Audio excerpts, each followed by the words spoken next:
আমার মেয়ে এসে বসে আছে, ওকে 5 মিনিটে আমাকে 4টে রোল দিতে হবে, আর 5 মিনিটে তো 4টে পরোটা করে রোল করা অসম্ভব ব্যাপার। তাই পরোটাগুলোকে না আমি আগেতেই অল্প তেল দিয়ে না সেঁকে রেখেছিলাম। এখন আমি ডিমটা দিয়ে একটু ভালো করে ভেজে নিচ্ছি।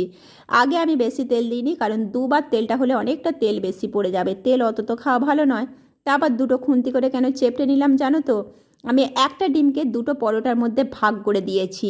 এতে দেখো একটু চেপটে নিয়েছি বলে কি মনে হচ্ছে বলো তো, যে একটা গোটা করেই ডিম দিয়েছি, দেখতে পাচ্ছ? আর পুরো রোলটার মধ্যে কিন্তু ডিমও পৌঁছে গেছে, কোথাও কি ডিমের ফাঁকা আছে, কোথাও ফাঁকা নেই।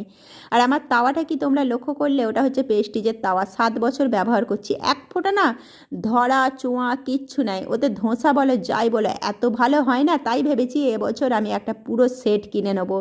ওটা আমি খুবই ভালো ফল পেয়েছি।